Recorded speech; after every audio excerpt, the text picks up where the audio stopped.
All right, this is some notes on how to write a for each loop. A for each loop is just a different way to write a loop. So I've already have one set up here of a normal loop. So we built an array using an initializer list. We have 3 elements in it, and we loop through it. This is wonderful.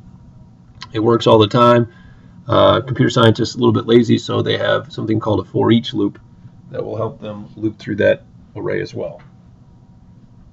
So what is the syntax for a for each loop? That's what we're going to do right now. So it starts out with for, just like it did before. And then you put what is inside the array. Well, inside the array right now are ints. So you put for int. Then you give everything inside the array a name. Now, I know that's confusing in terms of, I thought there were ages 0, ages 1, ages 2. Well, instead of them being called ages 0, ages 1, or ages 2, we just give them a name, like dog. Everything that comes out is going to be called dog. And then you put a colon, not a semicolon, even though I keep putting a semicolon. What is going on here? Here we go. A colon, not a semicolon. And then you put the name of the array, which in this case is ages. No semicolon goes after that. Again, you can put your sexy braces in there to say this is what I'm going to put in between here. So this is called a for each loop. It's a quick way to loop through every single element inside of an array, or inside of really anything. The reason why it's called a for each loop. It says for each int, in this case int, because that's what type of array is, for each int that I will call dog that's in the array ages. And then down here we would say system.out.println, but we wouldn't say dog 0 or dog 1 or ages 0. So notice up here we have to say ages I. All we would say here is dog. It's just a very, very quick way to loop through an array without having to reference them with their indices. Like here is ages 0. So if I wanted to call everything inside the array a cat, then this would say cat here.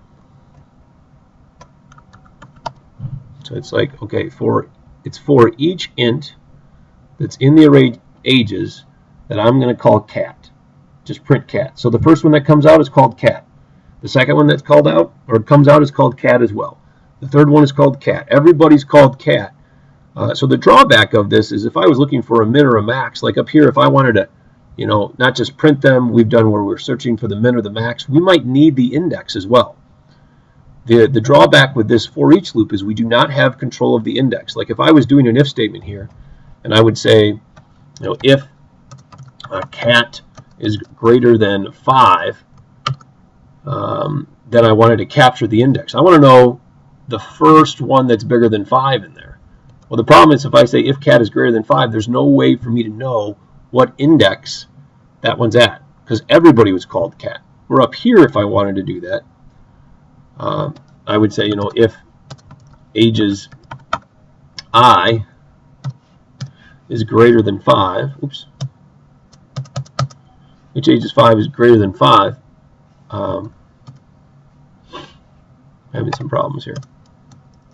If ages I is greater than 5, then maybe I want to store that. Maybe I have a variable set up to keep track of, I call it index. I started out equaling 0, and then in here I change it if I find one that was bigger. So in here I would say index equals I. And then maybe I also break out of the loop or something like that, because I found the first one. So if I wanted to break out of here as well, I'd have to do 2 lines of code. So I have to make sure I block it. And I would put a break statement in here as well. And then outside the loop, I could print, index.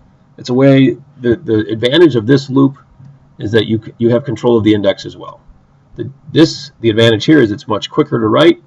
It kind of quickly goes through something. You don't have to worry about a whole lot of stuff, but you have no control of the index. So there are some drawbacks to it. I will never require you to write one this way. It's more of that you have to be able to read the code if you ever see it. So that's a for each loop. If this was a string array instead of a int array,